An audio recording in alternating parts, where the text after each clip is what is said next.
Innal hamdalillah nahmaduhu wa nasta'inuhu wa nastaghfiruh wa na'udzu billahi min syururi anfusina wa min sayyiati a'malina may yahdillahu fala mudhillalah wa may yudlilhu fala hadiyalah. Asyhadu an la ilaha illallah wahdahu la syarikalah wa asyhadu anna Muhammadan abduhu wa rasuluh allazi la nabiyya ba'dah amma ba'du. Faqala Allah ta'ala fil Qur'anil Karim A'udzu billahi minasyaitonir rajim. Wa'lamu anna fikum Rasulullah law yuti'ukum fi katsirin minal amri la'anittum walakinallaha habbaba ilaikumul imana wa zayyanahu fi qulubikum wa karraha ilaikumul kufra wal fusuqa wal isyan ulaika humur rasyidun. Wa qala an-nabiy sallallahu alaihi wasallam man ahya sunnati faqad ahabbani wa man ahabbani kana ma'i fil jannah.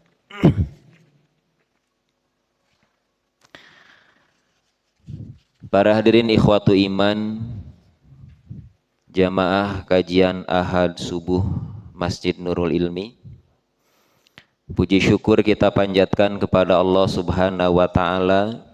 Alhamdulillah, Allah Subhanahu wa Ta'ala berkenan menghimpun kita kembali di tempat ini, di majelis yang mulia ini, untuk bersama-sama memanfaatkan segala nikmat yang masih Allah anugerahkan kepada kita, di samping nikmat terbesar yang sampai hari ini masih kita rasakan, yaitu nikmat iman dan nikmat Islam. Sekalipun terkadang kita menyangka bahwa yang kita dapatkan salah satunya berkaitan dengan harta dan kekayaan, maka itulah sesuatu yang sangat berharga bagi siapapun yang mendapatkannya. Karena dengan materi, dengan kekayaan, dengan harta dianggap semuanya bisa semakin mudah, gitu. Apalagi di zaman hari ini. Dan kita memang bersyukur seandainya apa yang didapatkan dari kekayaan, dari harta itu dapat disalurkan, dapat dikeluarkan, atau dengannya tercipta berbagai macam kebaikan. Dan memang Islam tidak pernah melarang siapapun, termasuk mereka yang beriman, untuk memiliki kekayaan sekalipun dalam jumlah yang sangat banyak. Karena betapa dulu para sahabat juga banyak yang kaya raya, ikhwatu iman. Kalau sekarang silah anak muda itu para sultan begitu, atau miliarder, zaman dulu pun banyak.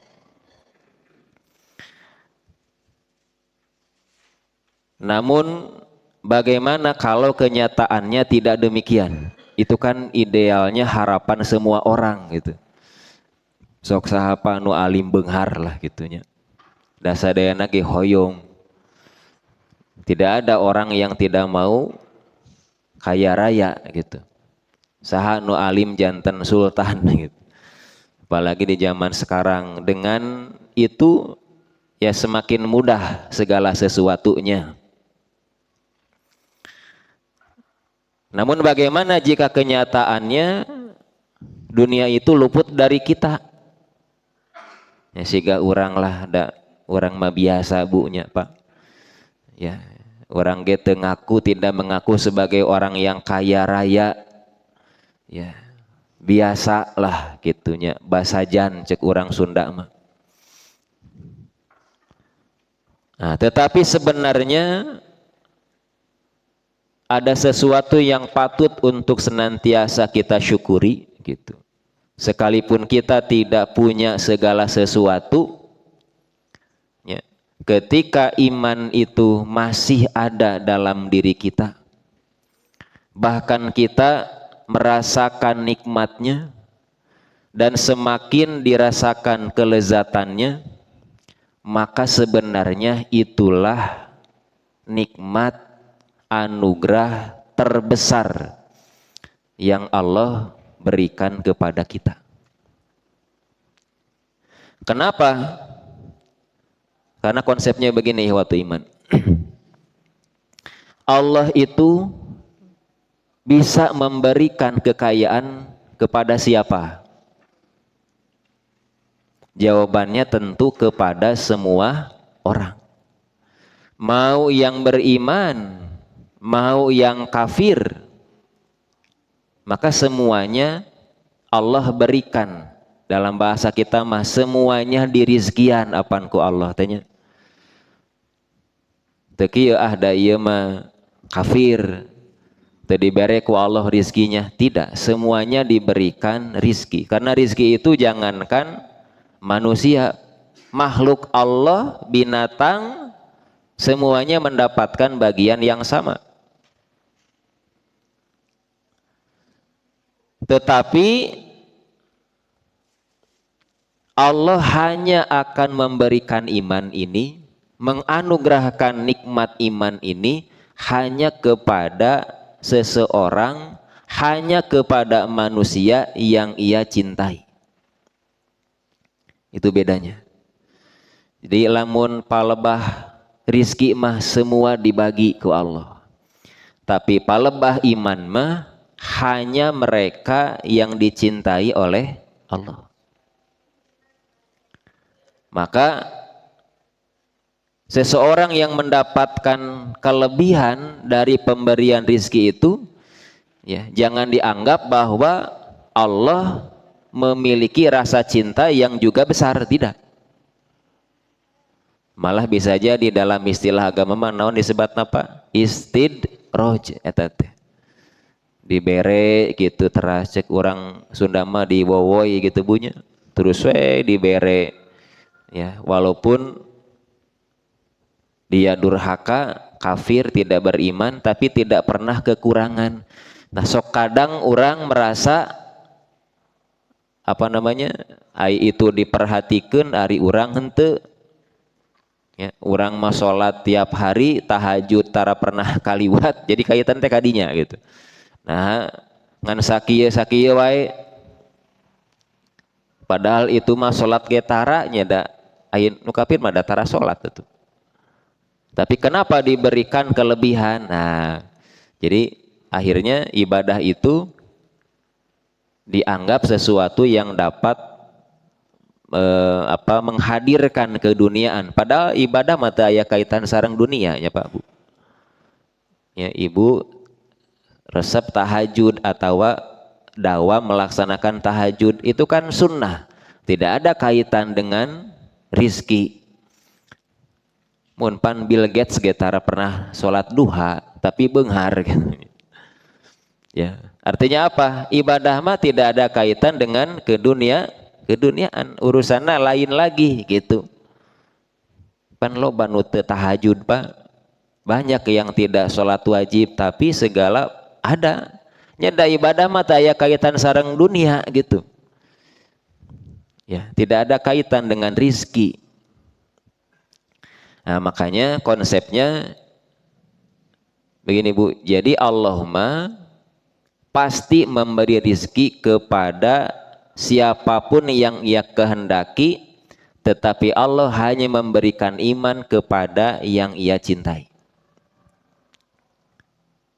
Dan belum tentu itu dirasakan satu kenikmatan, walaupun loba, walaupun banyak. Tapi kalau iman, ya itu yang akan dirasakan sebagai kenikmatan gitu. Makanya jangan ada persepsi, ada pemikiran, ada anggapan ya bahwa orang yang kaya itu berarti memiliki kemuliaan. Tidak. Sebaliknya yang miskin berarti terhina. Tidak.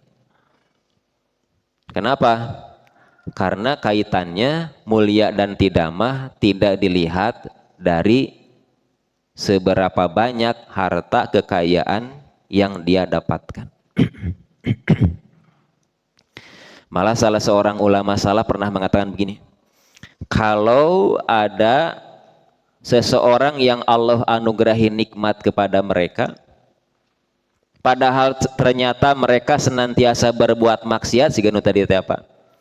Kata para ulama berhati-hati, jangan-jangan Allah sedang perlahan-lahan menyeretnya ke dalam siksa neraka. Ya, karaosna nikmat padahal sebenarnya sedang sedikit lambat laun dijerumuskan kepada kebinasaan ngan teu karaos da dengan kenikmatan gitu.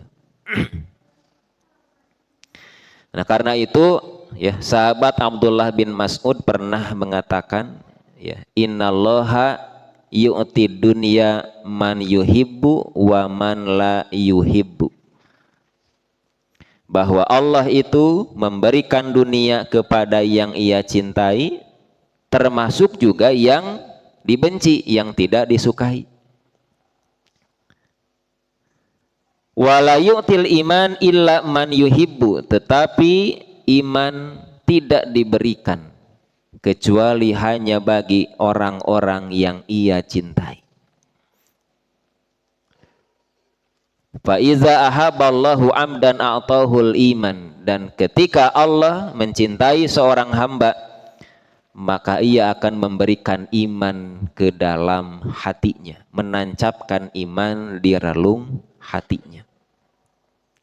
Itu kata sahabat Abdullah bin Mas'ud. Maka Bu, kunci kebahagiaan mah hanya satu. Bukan terletak pada yang tadi, tapi kunci kebahagiaan mah hanya satu. Apa Bu? Ketika kita dekat dengan Allah, itu kunci kebahagiaan. Lamun jauh dari Allah, pasti kesananya bisa jadi bukan kebahagiaan yang dirasakan. Seberapa yang kita dapat kalau seseorang dekat dengan Allah, itulah kunci kebahagiaan. Makanya ini dalam salah satu perkataan para salaf ada yang mengatakan begini, lau ya'lamul muluku wa abnaul muluk manahnu fihi lajaliduna alaihi bisuyuf. Sanes hadis tapi perkataan para salaf, para ulama. Ini diterjemahkan maki, seandainya para raja dan anak-anak raja, pangeran, mereka mengetahui kenikmatan yang ada di hati kami, sok Bu, raja, anak raja, kumaha Bu, Pak, gambarana, lain nama presiden jeung budakna gitu. Ya. Pan iraha bapak urang ibu tiasa numpak jet gitunya. Naik kapal ge aya nu pernah nu acan berenya komo boro-boro private jet gitu. Nah terkadang yang dipandang kebahagiaan itu yang tadi ya, bahwa para raja, ya, kemudian anak-anaknya. Jika mereka tahu bahwa kenikmatan itu adanya di hati kami, kumaha saur para ulama salaf, manahnu fihi lajaliduna alaihi bisuyuf, maka tentu mereka akan menyiksa kami dengan pedang. Ya, apan ulah aya anu leuwih pan tirajanya.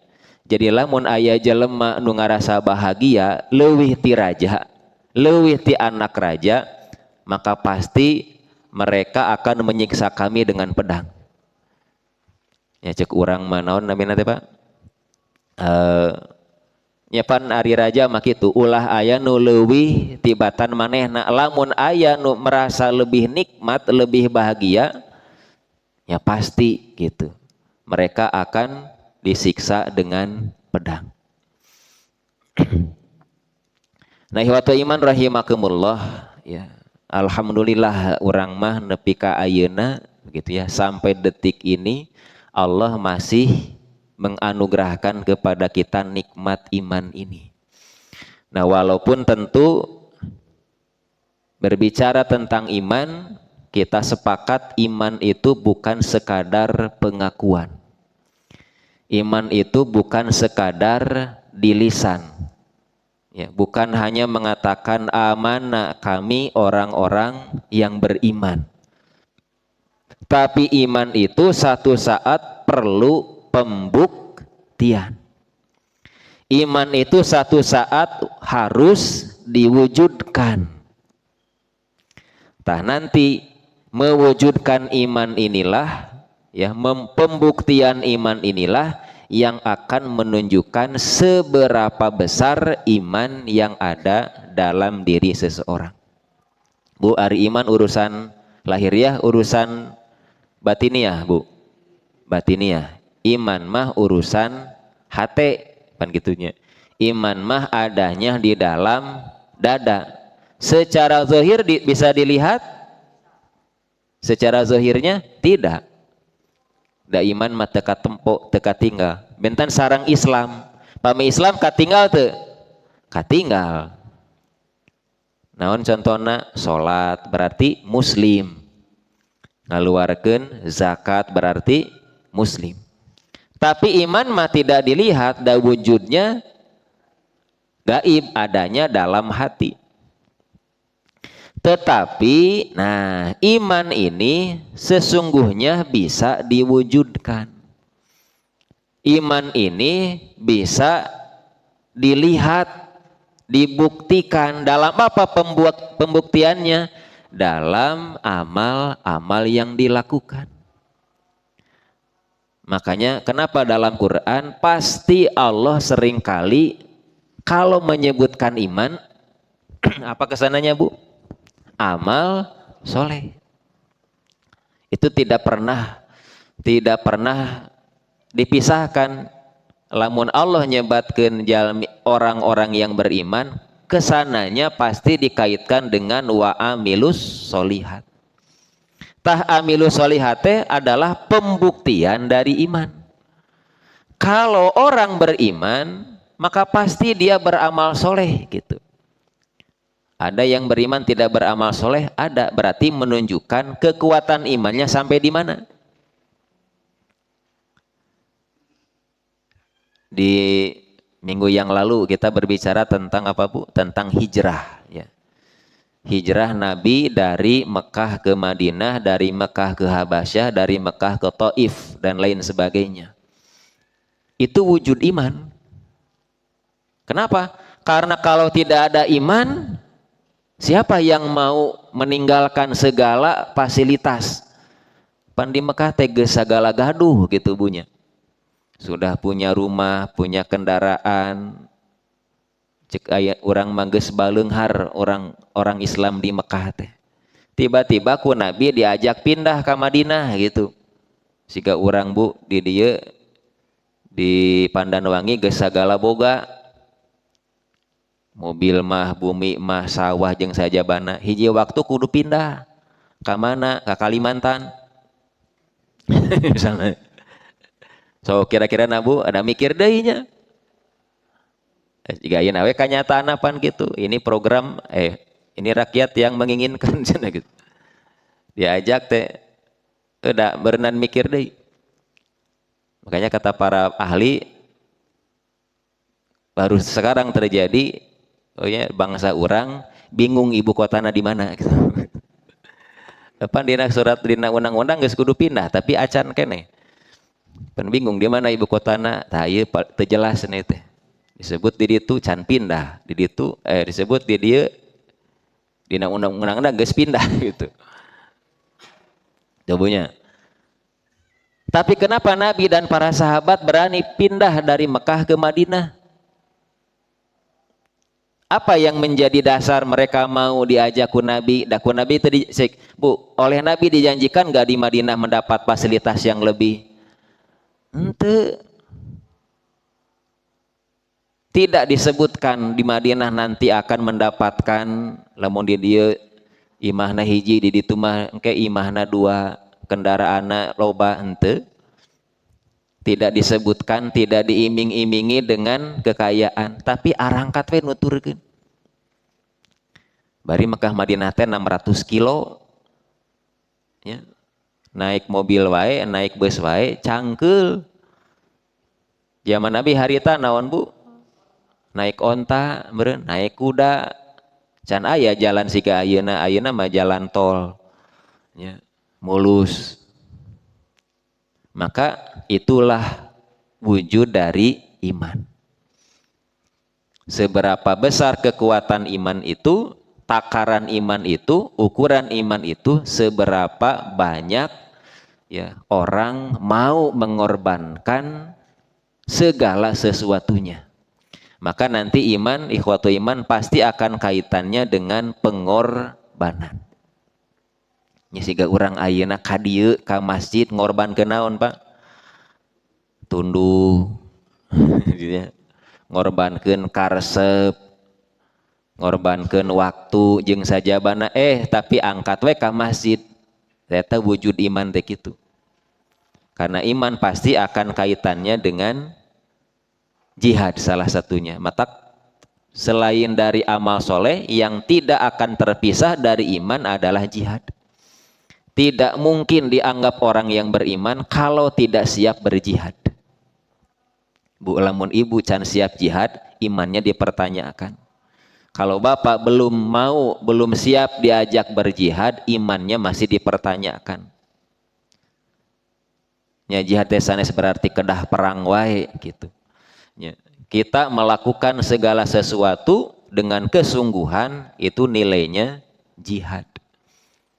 Tolabul ilmi ini jihad, ya, jihad dalam ilmu atau pengetahuan, ya, itu nilainya sama dengan berjihad. Pan Nabi nyebatkan orang yang berangkat dari rumah mencari ilmu, bahwa mujahidun fisabilillah, ya, mereka sedang berjihad di jalan Allah gitu. Nah malah dalam hadis yang populer, nah ini sering kali saya sampaikan, bahkan Bapak Ibu sudah pernah mungkin mendapatkan, bahwa ada sesuatu yang lebih menakjubkan dari sekadar mukjizat yang diterima oleh Nabi. Naon Bu? Berkaitan dengan keimanan. Malah Nabi pernah mengatakan, ari di antara makhluk Allah anu imannya paling kuat, imannya paling menakjubkan, kira-kira nasaha cek Nabi teh. Itu kan dalam salah satu hadisnya. Ayul kholqi a'jabu ilaikum imanan. Siapakah di antara makhluk Allah yang imannya paling menakjubkan? Qalu cek para sahabu al malaika. Ya pasti cenah para malaikat yang imannya paling menakjubkan. Kenapa? Karena mereka tidak pernah menolak perintah Allah. Tidak pernah durhaka kepada Allah, selalu melaksanakan perintah. Bagaimana kata Nabi? Bagaimana mungkin dalam bahasa kita mereka tidak beriman dan imannya tidak menakjubkan, wahum inda rabbihim, karena mereka ada di sisi Tuhan mereka. Nyarek kumaha tidak menakjubkan imannya atau ada di sisi Allah gitu. Manyate iman. Lamun malaikat bukan, kata sahabat siapa? Fan nabiyun. Berarti para nabi. Kemasor nabi, bagaimana mungkin mereka imannya pun tidak menakjubkan, wal wahyu yanzilu alaihim, sedangkan wahyu diturunkan kepada mereka. Manya nabi teiman, apa mereka menerima wahyu dari Allah? Manya teiman. Bingung tah, malaikat lain, para nabi lain. Cik orang macing harewos, buah-buah urang berenya cenah gitu. Besok atuh cenah sebutkeun ka nabi. Ayo nu wani panahnu ya Rasulullah. Kalau bukan para malaikat, bukan para nabi, mungkinkah kami wahai Rasul? Maksud kami teh para sahabat yang imannya menakjubkan. Bagaimana kata Nabi, Bu? Bagaimana mungkin iman kamu juga tidak menakjubkan? Ya, bagaimana mungkin kamu juga tidak beriman? Dan padahal Rasul ada di hadapan kalian. Nyarek teu iman kumaha, apan aranjeun mah hirup babarengan jeung kuring gitu. Melihat bagaimana aku mendapatkan wahyu dibimbing ku nabi, manya teu iman.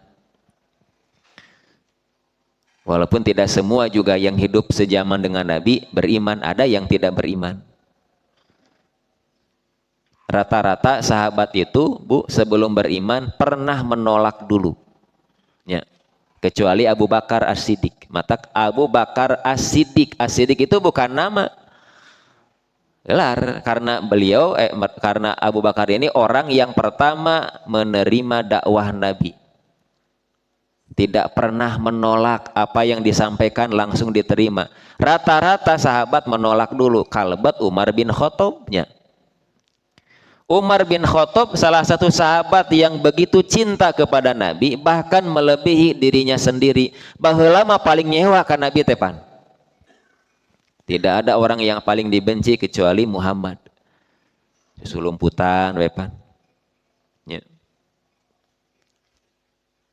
Artinya ada orang yang waktu itu menolak dulu, ayanut yang terus-terusan menolak, padahal mereka tahu Rasul Muhammad dari ujung rambut sampai ujung kakinya sahabu Abu Jahal, Abu Lahab, tapi tidak mau beriman karena hidayah tidak mereka dapatkan.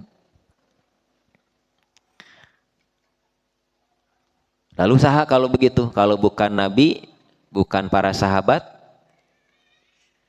maka Nabi mengatakan inna a'jabal khalqi ilayya imanan, sesungguhnya yang paling menakjubkan iman itu, yang paling luar biasa imannya, Nabi mengatakan la qaumun ya'tuna ba'dakum, mereka adalah satu kaum, ya'tuna yakununa ba'dakum, yang akan datang setelah kalian. Bukan malaikat, bukan nabi, bukan para sahabat. Mereka adalah kaum yang datang setelah kalian. Mudah-mudahan we jamaah Nurul Ilmi. Kenapa? Karena ketika Nabi menyebutkan umat itu belum ada. Mereka belum berwujud. Mereka belum datang. Tetapi kedatangan mereka sudah dirindukan oleh Nabi. Itu hebatnya. Makanya dalam salah satu keterangan, dalam satu riwayat pernah disebutkan, ketika Nabi lewat di satu pekuburan makbaroh, terus biasa Nabi ngucapkan salam. Assalamualaikum ya ahlad diyar minal mu'minina wal muslimin wa inna insyaallahu bikum lahikun. Mung ulah ngantosan dijawab, Bu. Tidak semua salam harus ada jawabannya. Salam di kuburan mah ulah nungguan dijawab. Ya. Nah, kemudian setelah berdoa, setelah mengucapkan salam, kata Nabi, lawadidtu ana qad ra'aina ikhwanana. Cek bahasa urang mah hayang teh panggih jeung dulur-dulur urang cenah kitu. Kata sahabat, awalasna ikhwanana ya Rasulullah, wahai Rasul, bukankah kami saudara-saudaramu? Kumaha saur Nabi? Antum ashabi, anjeun mah lain ikhwan, lain dulur kuring. Kenapa? Karena engkau adalah sahabatku. Jadi ku Nabi dibedakan antara sahabat dengan saudara, antara ashabi dengan ikhwani. Pada sahabat apaan? Saya saudaramu. Kata Nabi, bukan, engkau mah ashabi, kamu itu sahabatku. Satu ari ikhwan teh, siapa atuh saudara Nabi teh? Wa ikhwanuna alladzina lam ya'tu. Nah gitu. Dan ikhwan itu saudara-saudara kita itu mereka yang hari ini belum datang, mereka yang hari ini belum berwujud. Nah, sampai dalam hadisnya kemudian para sahabat bertanya, karena mereka belum datang, belum berwujud, belum ada, bagaimana Anda dapat mengenali mereka? Nah, lalu Nabi mengatakan, membuat contoh perbandingan. Bagaimana seandainya seseorang memiliki kuda yang kepala dan kakinya berwarna putih di antara ratusan, ribuan, bahkan jutaan kuda yang berwarna hitam legam. Apakah kira-kiranya dia dapat mengenali kudanya? Kata sahabat, bala, ya pasti wahai Rasul. Nah, apaan aya cirinya? Naon cirina? Sirahna bodas. Kapanggi oh iya kuda anu abdi. Maka Nabi mengatakan, seperti itulah nanti aku akan mengenali mereka. Karena mereka akan datang kepadaku guron muhajjalina minal wudu, dengan wajah bercahaya lantaran bekas wudu mereka. Jadi Bu, walaupun ratusan, ribuan, jutaan orang datang mendekati telaga Nabi teh kan ya. Karena kata Nabi, wa ana faratuhum alal haud. Aku menunggu mereka di telagaku. Menunggu siapa? Umat yang dijanjikan itu.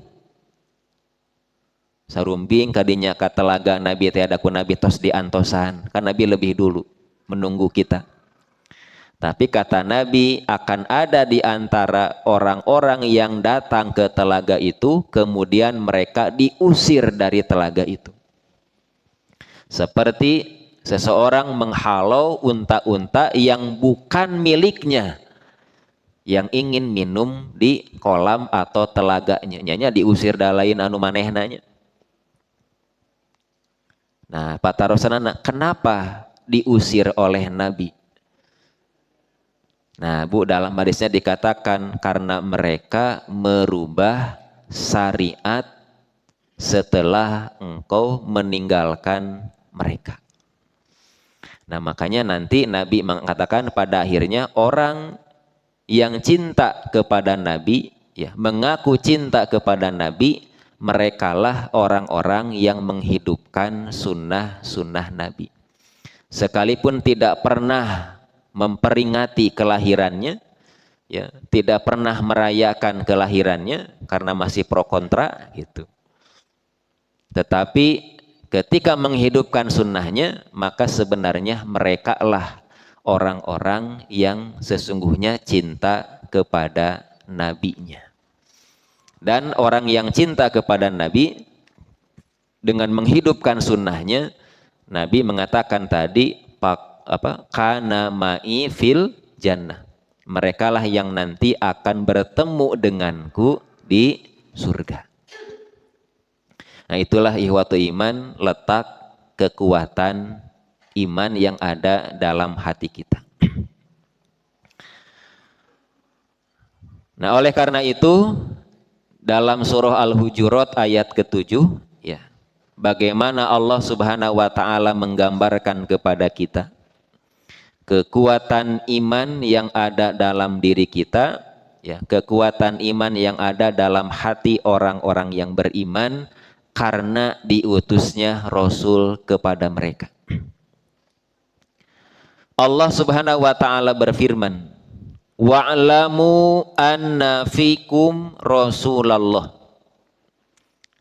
dan ketahuilah olehmu bahwa di kalangan kamu itu ada Rasulullah. Di tengah-tengah kamu itu ada Rasul. Dulu di bangsa Arab Allah mengutus seorang Rasul. Lau yuti'ukum fi katsirin minal amri la anittum. Kalau ia menuruti kemauan kamu dalam beberapa urusan, benar-benarlah kamu akan mendapatkan kesusahan. Kalau Nabi yang diutus oleh Allah dulu di Jazirah Arab, nutur-nutur kahayang orang Arab, bangsa Arab, maka pasti yang tercipta bukan kemaslahatan, bukan kebaikan. Apa Bu? Justru kesusahan, penderitaan dan kemudorotan. Malah yang ada apa yang dibawa Nabi rata-rata bertolak belakang dengan keinginan orang Arab. Harita resep khomer ku Nabi dilarang. Senang berjudi oleh Islam kemudian dilarang. Lamun Allah ngutus Nabi teh ya, membawa syariat sejalan dengan kebiasaan mereka, nuturkeun kahayang maranehna, maka yang tercipta bukan kebaikan. Mata Bu, lamun urang tadi nikmat beriman, nikmat beragama, maka wayahna urang kudu nuturkeun kahayang agama gitu. Lain agama kudu nuturkeun kahayang urang. Wayahna urang teh pan tos milih Islam, tos milih iman, berarti kahayang urang kudu nuturkeun syariat. Lain agama kudu nuturkeun kahayang urang. Lain undang-undang nu kudu dirubah gitu. Urang nu kudu nuturkeun undang-undang, kuduna mah kitu. Ari hayang maslahat mah gitu. Walakinallaha habbaba ilaikumul iman. Nah ini Pak Bu. Akan tetapi Allah menjadikan kamu cinta kepada keimanan. Kita sudah mengaku beriman, mengikrarkan dengan lisan. Ya, menguat apa? Tasdikun, meyakini dengan hati kita. Tinggal pertanyaannya, betul tidak kita mencintai keimanan? Pan orang teh mengaku beriman Bu, tah betul tidak orang teh cinta karena keimanan? Nah nanti dibuktikannya dengan amal. Maka Allah mengatakan orang yang menerima kedatangan Islam, menyambut Rasulnya, maka Allah menjadikan dia cinta kepada keimanan itu. Artinya kalau ada kecintaan dalam dirinya, maka pasti dia akan lebih mendahulukan Allah dan juga Rasulnya dibandingkan dengan keinginan dia secara pribadi. Banu tadi teh ya. Lamun orang leres-leres iman berarti harus mendahulukan kepentingan Allah dan juga Rasulnya dibandingkan dengan kepentingan diri kita sendiri. Dan itu tidak susah. Kenapa? Karena ada rasa cinta. Bu, Pak, sagala rupi ge lamun resep cinta moal aya istilah lebar leres teu sok bapak-bapak mun resep kana hiji perkara da moal aya capek biasana mah leres teu Pak aya nu resep tenis meja pingpong ya aya capek teu Pak olahraga capek teu capek nama tapi ku resep mah eleh ka capek teh tadi teh geus pingpong kerek 2 jam pingpong deui mah contoh siga barudak pemuda resep futsal isuk-isuk teh geus futsal jam 12 geus futsal deui capek teu capek tapi ku resep mah ya tidak dirasakan sebagai satu hal yang memberatkan maka orang akan merasa mudah melakukan ketika dia mencintai pekerjaan itu. Nah, cek batur mah berat, capek, air resep mah ya moal aya berat siga nu mancing gitu ya. Ti subuh nepi ti poek nepi ka poek deui pancek urang mah naon meakeun waktu gitu nya. Tapi aya ku resep mah da. Karena orang mencintai pekerjaan maka tidak ada yang berat bagi mereka. Jeung moal aya istilah lebar ku karesep mah ya bade ngaluarkeun sabaraha wae ge ku resep mah eleh gitu ku karesep mah nah makanya Allah mengatakan ciri orang yang imannya seberapa besar keimanan ada dalam hatinya itu dibuktikan dengan kecintaannya habbaba ilaikumul iman Allah membuat dia cinta dengan iman itu wa zayyanahu fi qulubikum dan iman itu terasa indah dalam hati mereka. Nu tadi teh ada yakin ka dieu mah ada pahala, ada ampunan, ada keutamaan yang jauh lebih besar dari yang lainnya. Maka kita lebih mendahulukan. Kenapa? Mudah-mudahan karena cinta yang memang dirasakan indah dalam hati kita.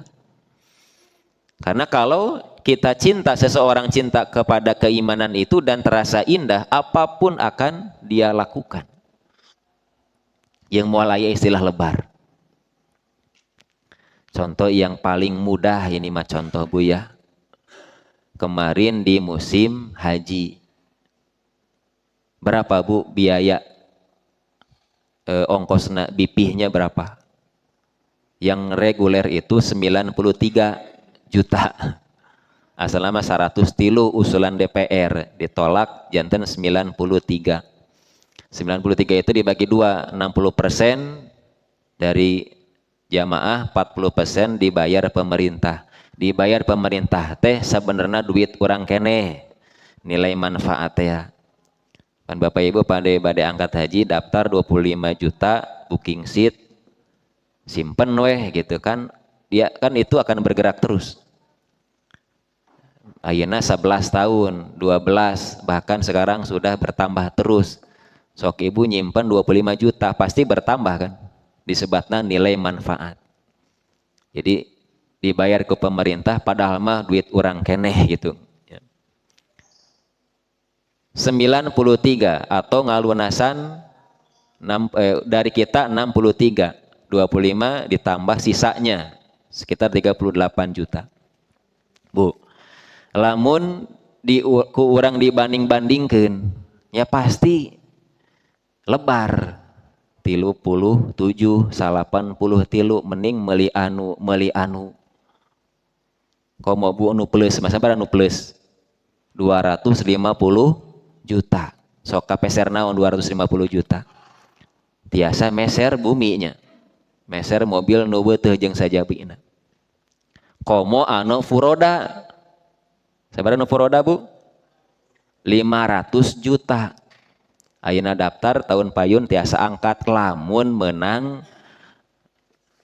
visana ada kuotanya memilikan eta oge cantang tos tiasa angkat sok 500 juta pami suami istri sabaraha 1 miliar kanggo ongkosna hungkul teu acan oleh-oleh teu acan. Angkat ka ditu yakin tiasa uwih deui? Belum tentu. Karena di sana harus menghadapi lain ratusan, ribuan, jutaan orang dari berbagai negara dan banyak yang tidak bisa pulang. Yang pulang hanya nama. Dan tahun ini kan jumlah korban ketiga terbesar sepanjang sejarah pelaksanaan ibadah haji. 1.300 lebih malah ayeuna mah. Najan sapertos kitu, kalau Allah sudah membuat orang itu cinta pada iman, maka tidak akan menjadi halangan. Kenapa, Bu? Karena Nabi mengatakan wal hajjul mabrur laisa lahu jazaun ilal jannah. Bagi orang yang hajinya mabrur tidak ada balasan kecuali surga. Nya ari dibanding-banding mah 500 juta kabelina naon. Tapi tidak sebanding untuk menebus surga. 1 miliar macan ayana naonan gitu keur nebus surga mah. Makanya berapapun dikeluarkan dan tidak ada istilah sayang, lebar jeung sajabina kalau Allah sudah membuat dia cinta terhadap imannya. Diberikan untuk masjid, dikeluarkan menjadi wakaf jeung sajabina lebar teu henteu, bahkan kurang kalau cinta iman itu sudah ada dalam dirinya. Rek wakaf nya padahal mah aya cek budak nate Pak atuh daripada diwakafkeun mah mending dijieun villa jeung sajabana. Oh nya cenah teu jadi da ieu pun anak hayang anu kan tidak sedikit yang seperti itu Pak. Makanya nanti iman itu pasti akan bersinggungan dengan kepentingan pribadi dan keluarga. Mending meuli sawah jeung sajabana atuh teu jadi. Nah, makanya Allah mengatakan Allah akan menancapkan cinta kepada keimanan dan dirasakan iman itu indah dalam diri seseorang, maka apapun tidak akan menjadi halangan, tidak akan menjadi kendala. Wa karroha ilaikumul kufra wal fusuqa wal isyan. Nah ini sebaliknya Bu Pak. Kalau orang cinta kepada keimanan dan iman itu terasa indah dalam dirinya, maka pasti dia akan benci kepada kekafiran. Benci kepada kefasikan dan benci kepada kedurhakaan. Ya, ari fasik teh keluar dari aturan, resep ngalanggar teta namina fasik. Kalau isyan durhaka dalam pengertian loba menyalahi perintah. Ya. Batur maka dia itu kaditu teta teh isyan durhaka namina. Ya. Harusnya kakatuhu ya kakenca menyelisihi saja itu namanya isyan. Lamun fasik banyak melakukan pelanggaran, resep ngalanggar itu namanya fasik. Maka Allah mengatakan ulaika humur rasyidun, mereka itulah orang-orang yang mengikuti jalan yang lurus. Nah, inilah salah satu ayat yang menjelaskan kepada kita bahwa ketika Allah mengutus Rasul kepada kita, termasuk umat yang sekalipun tidak bertemu dengan Rasulnya, tapi ketika mengimani Allah dan Rasulnya, maka Allah jadikan dia cinta dengan keimanannya. Tafsir nama manggalah tiasa diaosnya. Di antaranya dalam tafsir Ibnu Katsir, ya, Allah mengatakan, Ibnu Katsir mengatakan, maka ayat ini menunjukkan bahwa Allah menjadikan ya Rasulnya itu pasti dengannya akan tercipta berbagai macam kemaslahatan untuk kita. Karena itu dalam ayat yang lain Allah mengatakan, karena nanti akan tercipta kemaslahatan, tercipta kebaikan, maka nabilah yang harus lebih utama didahulukan ya bagi orang-orang beriman dibandingkan dengan diri mereka sendiri. Karena ya nabi tidak akan pernah memerintahkan kepada kita dan tidak akan ridho kepada umatnya kecuali jika ada maslahat dan mendatangkan keselamatan bagi mereka. Maka jika iman ini terus dipupuk ya dengan amalan-amalan yang soleh dan dijaga dari segala sesuatu yang dapat merusaknya, sebagaimana seseorang memelihara tanaman yang ia sayangi, di pagi dan di sore hari dia tanami, dia sirami, maka tidak lupa dia memupuk dan menjauhkannya dari hama dan penyakit, maka ia akan mendapatkan kebahagiaan, ketentraman dan kenikmatannya. Ya, salah satunya kesempatan ini ya sebagai sesuatu yang dapat memupuk iman kita. Kemudian bukti halawatul iman teh iman yang dirasakan nikmatnya, dirasakan lezatnya pada saat dia mendahulukan kepentingan Allah dan juga Rasulnya. Maka dalam ayat surah At-Taubah ayat 23 sampai dengan 24 Allah mengatakan, ya ayyuhallazina amanu la tattakhizu aba'akum wa ikhwanakum awliya'a inistahabbul kufra 'alal iman. Hai orang-orang yang beriman, janganlah kalian jadikan ya bapak-bapak dan saudara-saudara kalian sebagai pemimpin-pemimpin kalian. Kenapa? Jika mereka lebih mengutamakan kekafiran atas keimanan. Sok sanajan dulur sorangan, ari beda mah akidahna tong dipilih gitu. Sok sanajan urang wawu ya, tapi kalau mereka tidak mementingkan agama, bahkan cenderung ya lebih mengutamakan kedurhakaan, maka jangan dipilih ya. Kalau justru mereka tidak mengedepankan nilai-nilai agama. Wa may yatawallahu minkum faulaika humuz zalimun, karena siapa yang mengutamakan kekafiran atas keimanan, sebenarnya mereka adalah orang-orang yang zalim. Makanya kalau ada yang layak sekalipun bukan keluarga, ya bab pilihan gitunya Pak, maka diutamakan dibandingkan dengan keluarga atau bapak bahkan anak-anak kita. Karena tidak melihat keluarga ari bab ieu mah, siapa yang lebih mementingkan agama itulah yang dipilih. Maka Allah kemudian mengatakan, jika keadaan bapak-bapak dan anak-anak, saudara-saudara, istri, kaum kerabat, harta kekayaan yang kamu usahakan, perniagaan yang kamu khawatirkan kerugiannya, tempat tinggal yang kamu sukai, lebih kamu cintai daripada Allah dan Rasulnya, dari berjihad di jalannya, tunggulah sampai Allah mendatangkan keputusannya.